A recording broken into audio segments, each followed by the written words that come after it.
Hello friends, आजच्या नवीन व्हिडिओमध्ये तुमचे मनापासून स्वागत करते। तर आज आपण बघा इथं पॅटर्न ठेवून ब्लाऊजची कटिंग कशी करायची ते एकदम सोप्या पद्धतीमध्ये बघणार आहोत। तर कटोरी जी आहे ते बऱ्याच जणांची चुकते, त्याच्यामुळे काय होतं की ब्लाऊज जेव्हा शिवतो तर तो अंगामध्ये व्यवस्थित ती कटोरी आहे व्यवस्थित बसत नाही, म्हणजे ती चपटी बसते। तर तसं होऊ नये यासाठी बघा ब्लाऊज कटिंग करताना कोणकोणत्या गोष्टीची काळजी घ्यायची तर ते आजच्या व्हिडिओमध्ये आपण पाहणार आहोत। तर सर्वात पहिले बघा मी अस्तर घेतलेले आहे आणि त्याची बंद बाजू आहे ती माझ्या साईडने ठेवलेली आहे। आणि इथं बघा पाठीमागचा जो पार्ट आहे तर तो मी बंद बाजूकडून ठेवलेला आहे। त्याच्यानंतर त्याच्या बाजूलाच बघा आपल्याला इथं जो कटोरीचा साईड पार्ट असतो तर तो ठेवायचा। आता या साईडला तुम्हाला दिसत असेल मी कापड सोडलेला आहे, तर तो जॉईंटमध्ये आहे। तर ती पट्टी जी आहे ती आपल्याला हुकसाठी यूज करू शकतो आपण, हुक पट्टीसाठी। तर त्यासाठी मी इथं सोडलेले आहे ते। आता पॅटर्न ठेवून सुद्धा बघा जसं आहे तसं सेम इथं आपल्याला त्याची खडूने अशी व्यवस्थित अशी मार्किंग करून घ्यायची आहे, म्हणजे काय होईल आपला ब्लाऊज आहे तो व्यवस्थित येणार। तर इथं बघा मी दोघं पार्ट आहे त्यांची इथं मी व्यवस्थितपणे आखून घेतलेलं आहे। तर सर्वात पहिले आपण यांची कटिंग पाहून घेऊया, म्हणजे पुढचे पार्ट आपल्याला इथं ठेवायला म्हणजे व्यवस्थित येणार आहे ते त्यासाठी। तर सर्वात पहिले इथं बघा मी पाठीमागचा जो पार्ट आहे तर तो इथं कटिंग करून घेते। तर जशी इथं खडूने मार्किंग दिसते सेम त्याच पद्धतीने इथं आपल्याला कटिंग करायची आहे। तर बरेच असे नवीन शिकणारे असतात तर त्यांच्यासाठी हा आजचा व्हिडिओ खूपच महत्त्वाचा आहे। म्हणजे पेपरची पॅटर्न जरी आपण व्यवस्थित केली तर ती आपल्याला कापडावरती ठेवून कटिंग करता यायला पाहिजे, म्हणजे आपलं व्यवस्थितपणे इथं कटिंग होतं। तर आता इथे बघा साईड पार्ट जो ठेवलेला आहे तो इथे सरळ धाग्यातच मी ठेवलेला आहे। जर तुम्ही जो शोल्डर जो आहे त्याचं जर तिरकस ठेवलं तर शोल्डर जे आहे ते उतरण्याचे चान्सेस असतात। तर त्यासाठी बघा साईड पार्ट आहे तो सरळच ठेवायचा आणि या पद्धतीने बघा व्यवस्थित आपण इथं आता कटिंग करून घेतोय।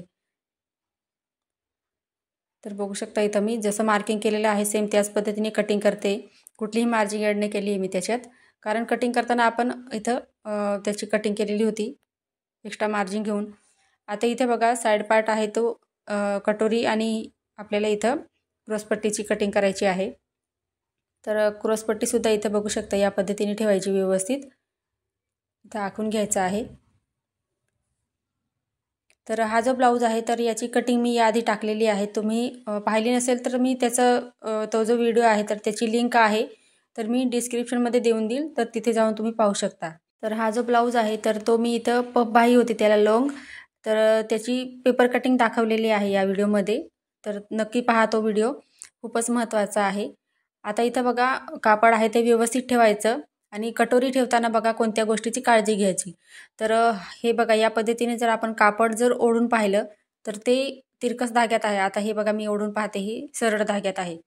तर जसं आपण इथं तिरकस असं आखलेलं होतं तेव्हा म्हणजे कापड ओढून पाहिलं तर ते तिरकस धाग्यामध्ये असं होतं, तर कटोरीसुद्धा आपल्याला याच पद्धतीने ठेवायची आहे।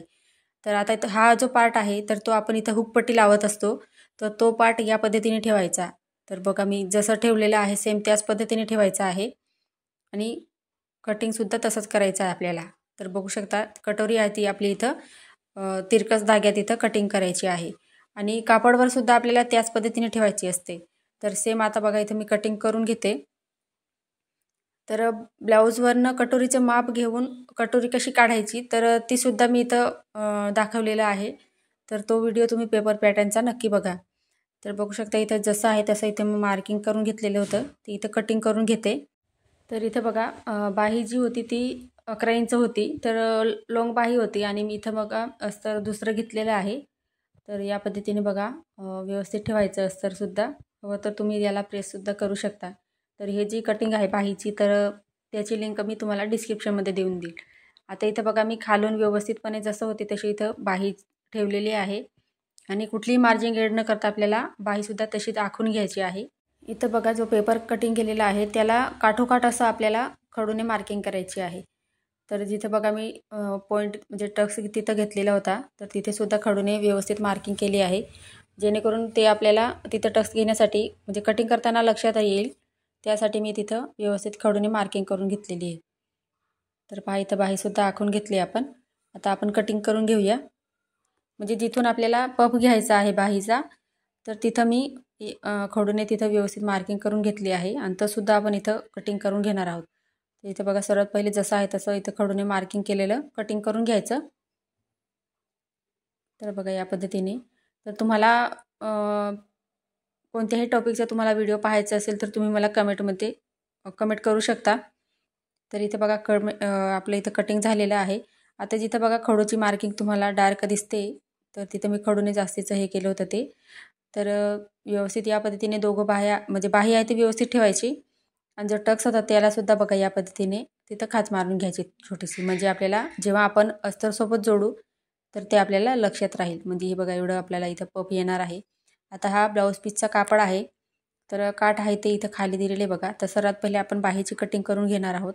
तर काठ दिलेले तिथं मी इथं बाही ठेवलेली आहे आणि सर्वात पहिले इथं कटिंग करून घ्यायचं आहे.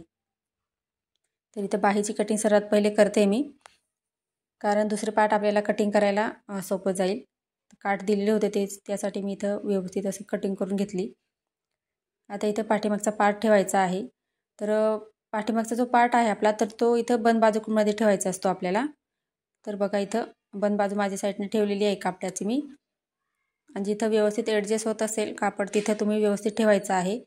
तर पहा इथं या पद्धतीने मी व्यवस्थित ठेवून घेतला पाठीमागचा पार्ट आहे तो, आणि सर्व पार्ट ठेवून पाहते म्हणजे काय होईल, आपला कापड आहे तो व्यवस्थित पुरेल, म्हणजे आपल्याला लक्षात राहील कुठे कोणता पार्ट कुठे ठेवायचा ते.